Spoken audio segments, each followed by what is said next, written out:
Estamos terminando nuestro temario, así que los que quieran participar con comentarios, preguntas, les ruego levantar la mano.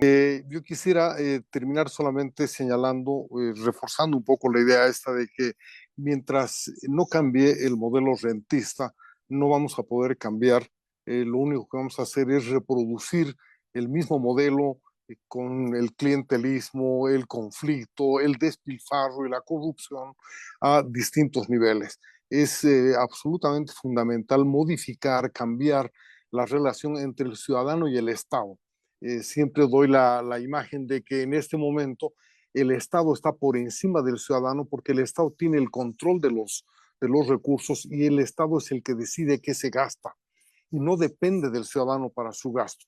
En cambio, cuando revertimos esa situación, eliminamos el rentismo y creamos contribuyentes que son ciudadanos, la relación va a ser la inversa. El ciudadano va a estar por encima del Estado, va a vigilar lo que hace y va a financiar al Estado.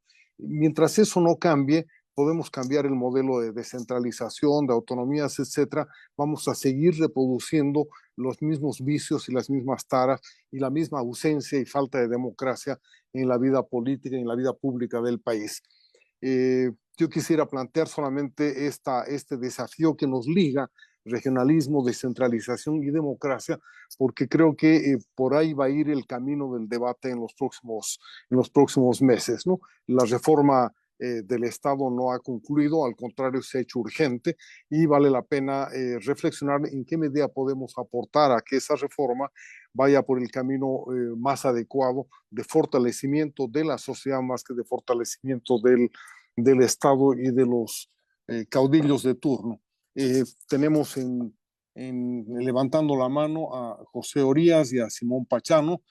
Voy a pedirles también que se pongan en fila si es que se animan Fernando Prado y Pepe Blanes, que han trabajado harto sobre estos temas, y después volveríamos con nuestros colegas. Henry Oporto también ha levantado la mano. Pepe Orías, adelante. Pepe Orías ha sido justamente prefecto del departamento en Cochabamba, así que de su experiencia nos va a ser muy útil para esta reflexión. Adelante, Pepe. Gracias, Roberto. No voy a hablar tanto de la prefectura porque sí hace tantos años que el país cambió de tal manera que ya la experiencia de esa época creo que no sirve de mucho. Pero, a ver, pero creo que hay desafíos hacia adelante y esta crisis en la que estamos atravesando en el país, que seguramente se va a profundizar más, va a obligar a que repensemos el tipo de Estado, no de Estado, de gobierno central, departamental o municipal debemos plantearnos hacia adelante. Y creo yo que en la línea deberíamos nomás avanzar en profundizar en la municipalización del país antes de pensar en las regiones o en los departamentos o en el federalismo. Incluso como un mecanismo cuando tengamos que plantear la reducción del Estado central. O sea, creo que un profesor pagado por los padres de familia en la punta del cerro, esos recursos van a ser mejor utilizados que desde el ministerio, desde la ciudad de La Paz. Entonces, creo que deberíamos pensar, y quiero preguntarle aquí a los expertos, porque yo no soy uno de ellos, ¿cómo ven, digamos que de tema educación, salud, eh, realmente y el tema de la inversión pública vaya a hacer una gestión total y absoluta desde los municipios y alejar al Estado central de todas estas actividades, lo que nos va a permitir también optimizar esa masa de funcionarios públicos que en los últimos años se ha multiplicado por 5, si no me equivoco. Antes estábamos alrededor de los 120.000 empleos públicos y ahora estamos en más de 500.000. Entonces, pensar en una municipalización absoluta del país y en la asignación de los recursos, tomando en cuenta obviamente todas las preocupaciones y dudas que hay en el momento de cómo hacerlo. Pero creo que la idea de municipalizar el país debe ser uno de los temas en los que debemos trabajar hacia mirar en la reforma del Estado hacia adelante. Gracias, Roberto. Gracias, Pepe. Simón Pachano, desde Ecuador. Adelante, Simón. Me parece excelente el traer este tema y excelentes las intervenciones. A mí me han dado muchísimo material y me parece que es importantísimo volver a traer el debate sobre las regiones, la descentralización e incluso el federalismo. yo quisiera plantear unos 4 o 5 puntos. Primero, cuando trabajamos sobre esto que hacía referencia a Roberto, junto con Roberto, con Pepe Blanes y otros colegas, identificamos un aspecto que me parece importante y que es la existencia de sociedades regionales, es decir, de espacios, espacios de territorio y espacios sociales que tienen una identidad específica y que por eso conforman, ¿no es cierto?, un ámbito político, etcétera. El problema que hay es que generalmente la división político-administrativa de nuestros países no necesariamente refleja esas sociedades regionales, pero estas existen y tienen identidades muy fuertes, identidades propias. Uno puede decir la identidad, por ejemplo, de ciertas zonas de la costa ecuatoriana, las de la media luna boliviana, específicamente la cruceña, etcétera, etcétera, ¿no?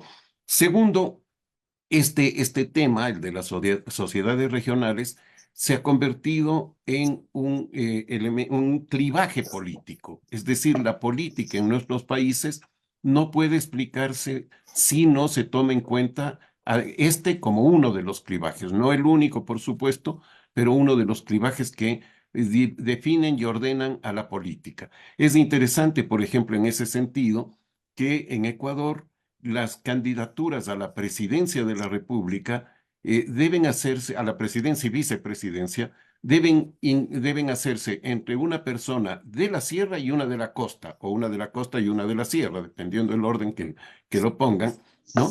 Porque si van dos personas de la misma región, están casi condenados al fracaso. Entonces creo que hay un tema importantísimo en ese sentido.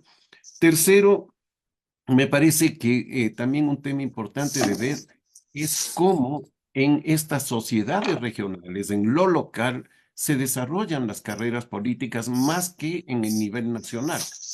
El nivel nacional sirve para un cierto paso para prestigiarse en la carrera, pero la verdadera carrera política se la hace mucho más en los niveles locales, en las sociedades regionales, ¿no? Es interesante ver, por ejemplo, que las plazas y las calles tienen el nombre de los alcaldes, de los prefectos, de los gobernadores, en fin, y no de los diputados.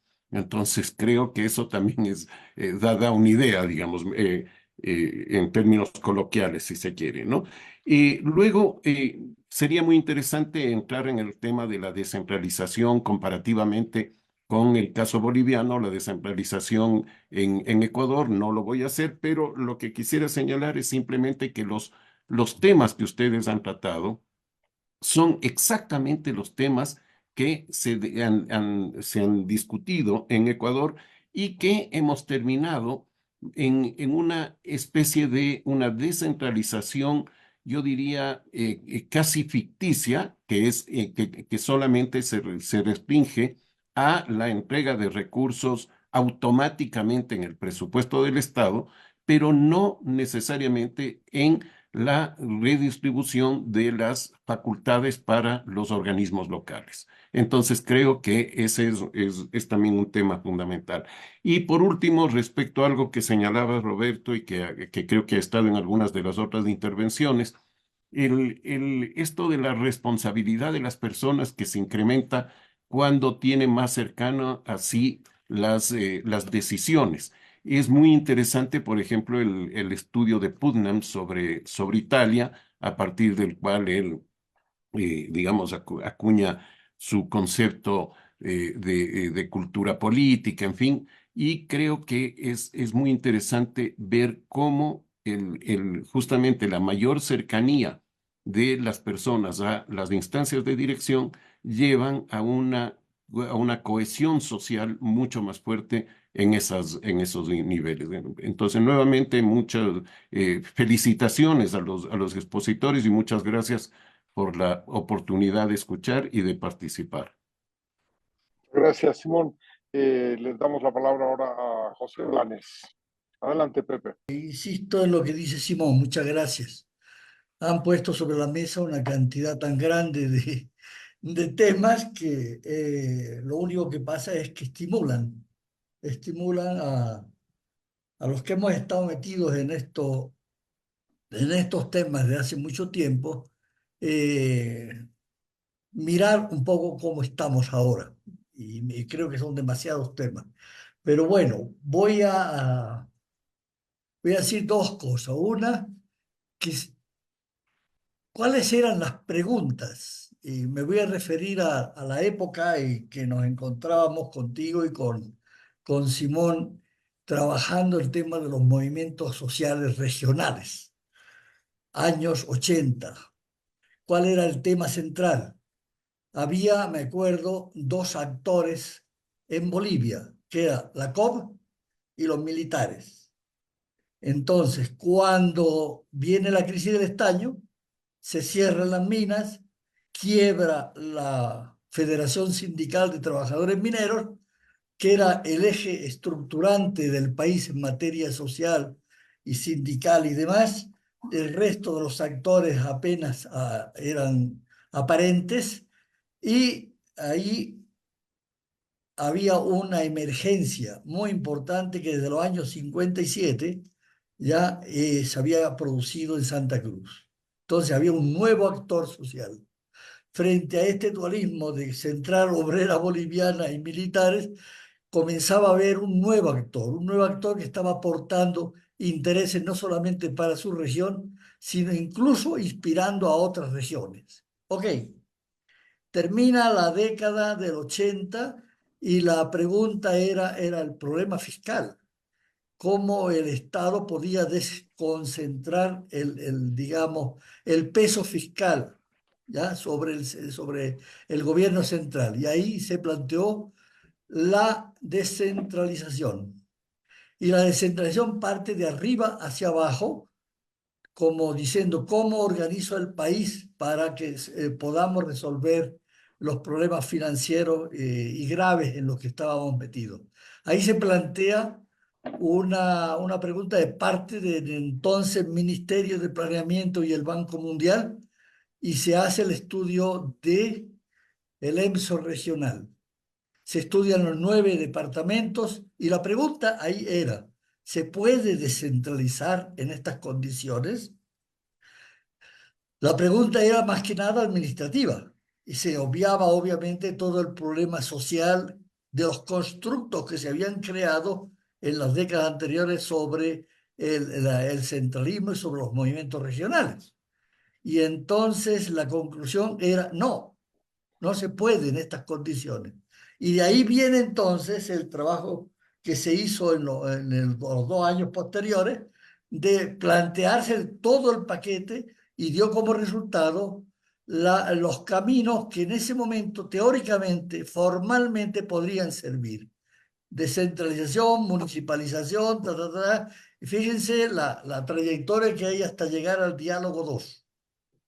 ¿No? Es decir, si miran todo ese camino, fue un trabajo impresionante de establecer una estructura formal, racional, donde las preguntas que hace Iván Finot tenían cabida. ¿Cómo hacemos un sistema que sea, digamos, racional para resolver los problemas locales? ¿Ok? Gracias, Llega Pepe.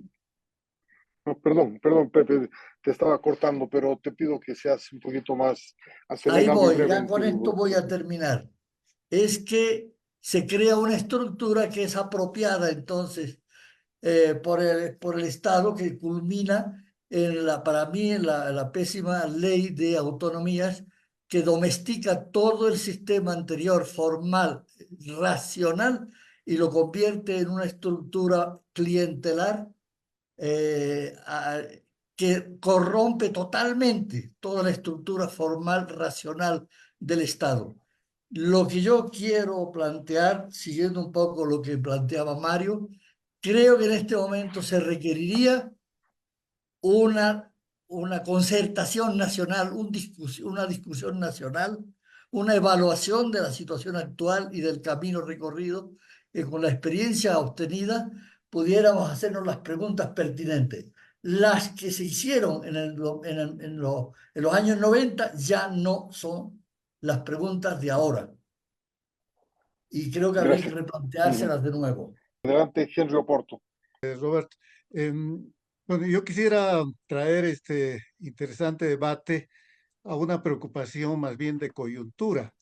Hay muchos indicios de que los gobiernos departamentales y municipales están muy impactados por el debilitamiento de la economía, la caída de los ingresos petroleros, y que eso puede estar provocando una crisis fiscal y financiera. Yo quisiera preguntarles si ustedes detectan si efectivamente hay esa crisis, de qué magnitud es y sobre todo cómo puede condicionar esta, esta crisis fiscal financiera en los niveles subnacionales, cómo puede condicionar el debate sobre el pacto fiscal que parece que se va a venir una vez que se conozcan los resultados del censo, pero y sobre todo, cómo puede condicionar lo que podríamos llamar el relanzamiento necesario de la descentralización en el país, si es que cabe este concepto. Gracias, Henry. Te escuchamos. Adelante, Fernando. Bueno, aquí desde Santa Cruz la percepción que tenemos del fracaso total de la autonomía es en los servicios de salud, educación y seguridad ciudadana. Y fíjate que ahí el problema lo hemos definido como la tricefalía, es decir, hay tres cabezas que se ocupan de un mismo tema y basados en una pésima división de competencias, que es la Constitución Política del Estado y la Ley Marco. Fíjate en el tema de salud, cuando hay enormes problemas que se presentan, no se sabe al final si el causante del problema es el gobierno central, si es el regional o es el municipio, porque todos tienen competencias. Y es una tal confusión que hay, que es exclusivo, que es concurrente, eso no está funcionando. Tiene que definirse mejor quién tiene la responsabilidad principal de un tema. Por ejemplo, salud, es evidente que el gobierno central tiene que tener solo las políticas generales, pero no puede tener pues los ítems, esas son cosas absurdas. Entonces ahí es que se comienza a cruzar todo y de autonomía no se puede hablar, porque el problema de salud en Santa Cruz no lo pueden resolver en Santa Cruz, hay que ir a La Paz a resolverlo. Y lo mismo pasa en educación y en seguridad ciudadana, lo mismo, no hay una policía local que pueda garantizar, que pueda hacer convenios con los vecinos para garantizar la seguridad, y tenemos que ir igual a la institución nacional, que es la Policía Nacional, para tratar de armar algún proyecto de seguridad ciudadana en los barrios. Entonces, es gravísima esta tricefalía, que es producto de una mala autonomía y de una malísima configuración de lo que son las competencias. Eso sería, Roberto. Gracias, Fernando. Le voy a dar ahora la palabra a Ronald McLean. Yo me convertí en un gran fan de la participación popular, al punto que mi campaña presidencial, Goni, del 2002, se olvidó de la participación popular y yo venía hablando de aquella. Yo sigo muy convencido de que era un buen acercamiento, que la proximidad de los alcaldes hacia la gente es fundamental. Y recordarán ustedes el diálogo 2000 que hicimos en base al sistema municipal, que tuvo un gran éxito. Yo realmente soy convencido de que hay que reforzar aquello. El 19 de mayo de 2000, yo logré negociar en la noche, cuando hubo la huelga y la crisis de la guerra del agua, logré negociar con la COP y con la Federación y con los maestros y los médicos, que precisamente se transfieran los recursos a los municipios, en lo que decía Pepe Orías. Era un gran avance. Lamentablemente, Titos de Vila revirtió aquello a los pocos días y bueno, se perdió. Pero si lográramos que los padres de familia, por ejemplo, como decía bien Pepe, sean los responsables de pagar, de contratar o despedir a los maestros a nivel local, el tema del impacto en la educación sería inmenso. Yo guardo un gran recuerdo de aquello y creo que más bien habría que profundizar, restituir y fortalecer a la participación popular y el concepto, poniendo obviamente al día muchos de los temas que era debido. He aprendido mucho y muchas gracias por la participación de ustedes. Muchas gracias, Ronnie, por tu participación. Vamos a concluir entonces esto dándoles una ronda final a nuestros invitados. Comenzamos por Mario Galindo. Adelante, Mario. A ver, yo quisiera cerrar mi intervención con dos estudios de caso, podríamos decir. la forma de asignación de recursos que hemos hecho en Bolivia ha llevado a aberraciones como las de Caraparí. Yo he escrito un artículo que se ha publicado a nivel internacional, porque Caraparí es el mejor ejemplo que podemos dar de la deformación que tiene el modelo boliviano.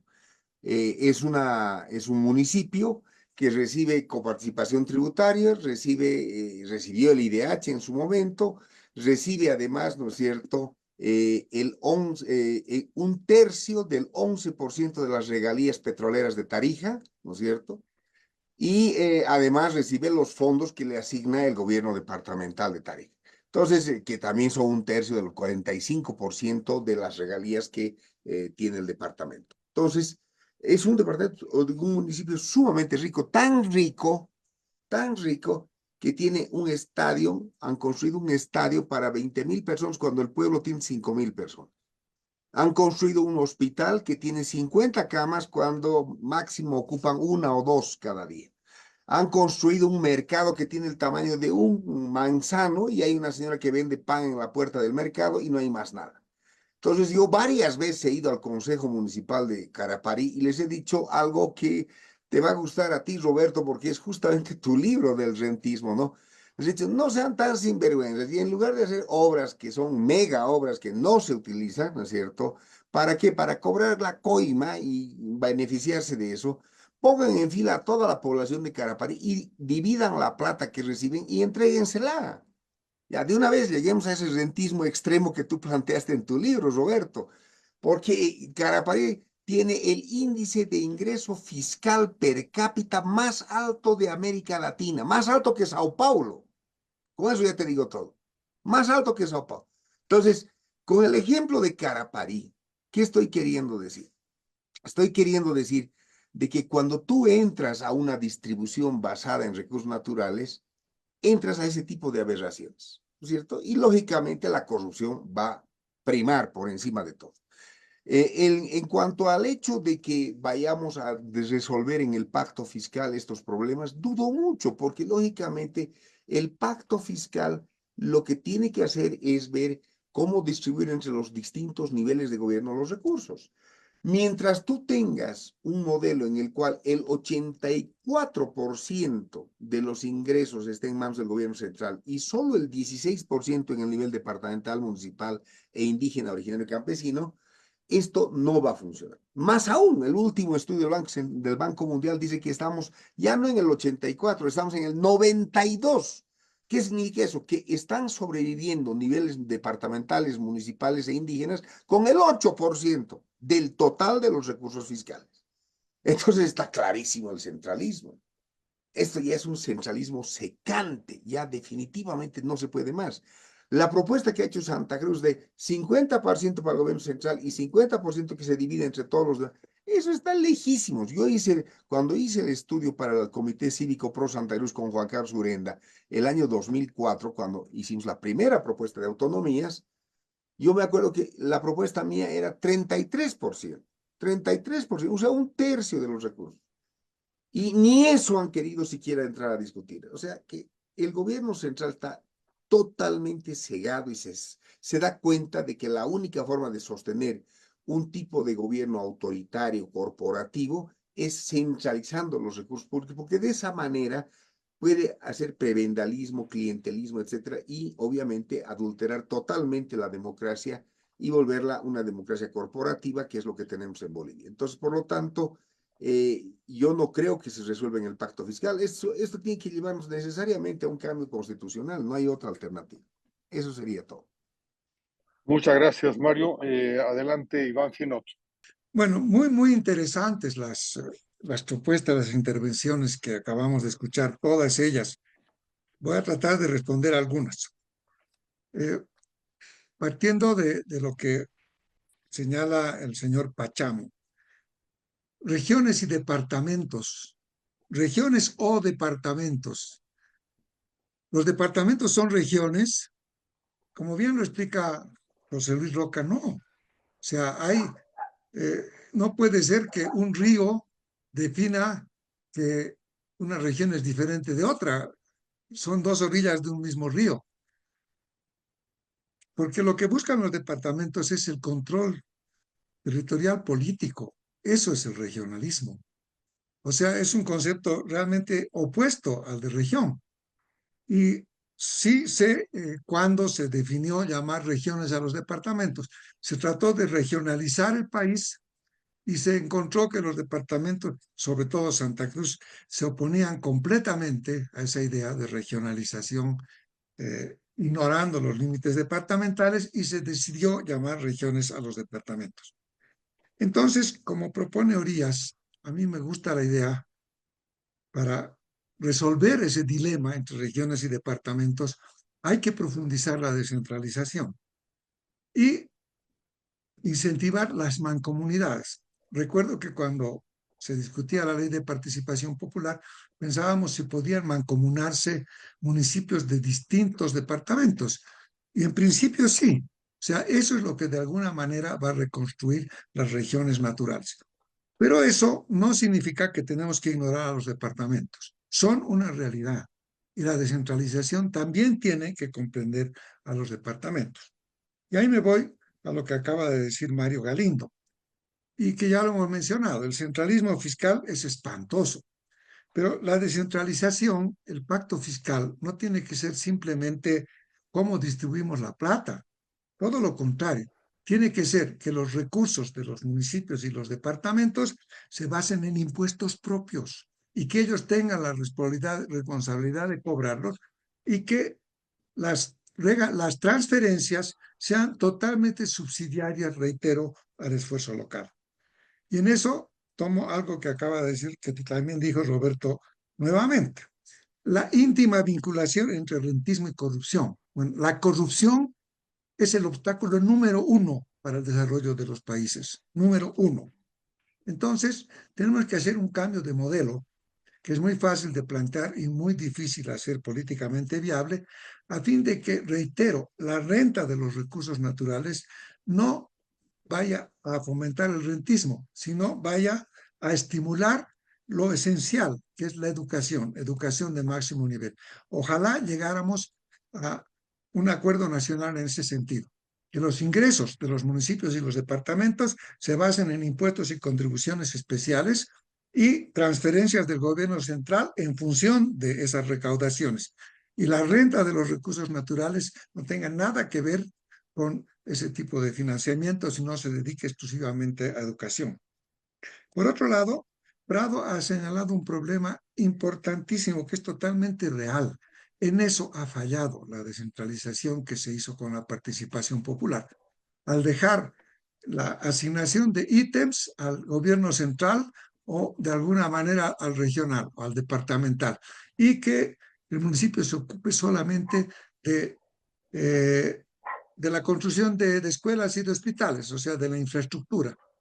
Eso es un problema de fondo, porque es antieconómico. El separar la producción de cualquier servicio, reparamos los distintos insumos, las decisiones se toman en distintas partes. Para eso es para que planteamos la descentralización económica, reunificar esas decisiones en lo que se refiere a la provisión de servicios. Algo más. Bueno, creo que con esto ya me he referido en lo fundamental a lo que me ha parecido más interesante de sus intervenciones. Muchas gracias. Gracias, Iván. Yo quiero sacar una sola conclusión de todo esto. Por supuesto, hemos tenido, creo, un debate muy rico. Las contribuciones de los colegas en los comentarios finales han aportado de una manera muy relevante a esta reflexión. Quiero agradecerles a todos su presencia. Me parece que el tema central aquí no es entonces cómo organizar políticamente los distintos niveles del Estado, cómo manejar las atribuciones o las responsabilidades, etcétera, sino el tema es cómo se financian y cómo se plantea una relación de financiamiento entre el ciudadano y sus instituciones. Y ahí yo sacaría una consigna, básicamente, que es hagamos pacto fiscal para la reforma fiscal, para la reforma tributaria.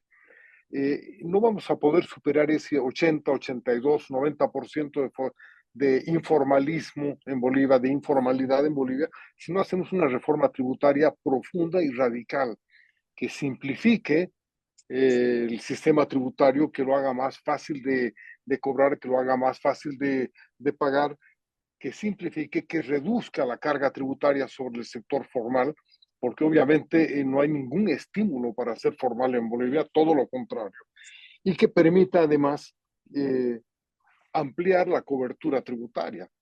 Si con 8% de contribuyentes, o 10, o 14, o 20% de contribuyentes, no se puede financiar un país, pues, o sea, todo el país es inviable, y con la inviabilidad del país es inviable la descentralización, sea federalista, municipalista, lo que se quiera. Tenemos que resolver el problema central del financiamiento del país, del financiamiento del desarrollo. De eso depende la calidad del desarrollo y la calidad de la democracia. Por tanto, creo que si vamos a pensar en el pacto fiscal, no lo pensemos como un mecanismo de redistribución de la renta, pensémoslo como un mecanismo para negociar, diseñar y desarrollar un nuevo pacto fiscal entre la sociedad y el Estado, una reforma tributaria profunda y de base, que permite incluso hacer lo que ha planteado Iván aquí, o lo que han planteado Mario en otras oportunidades, que es se recauda en la base y se coparticipa hacia arriba. Entonces podemos tener distintos mecanismos de coparticipación, desde del centro hacia las regiones, de las regiones hacia el centro, del centro a los municipios, del municipio hacia el centro. No tenemos que tenerle miedo a la complejidad, pero sí tenemos que tener un gran apego a la simplificación en el pago de tributos, porque de eso depende que los ciudadanos realmente se sientan seguros de poder aportar y deseosos de poder aportar para el desarrollo de su propio país y de sus propios servicios públicos. Con esa conclusión me quedo, que es una conclusión nueva, no la tenía preparada, y creo que ha surgido con mucha fuerza en este interesantísimo y rico debate. Muchas gracias y buenas noches.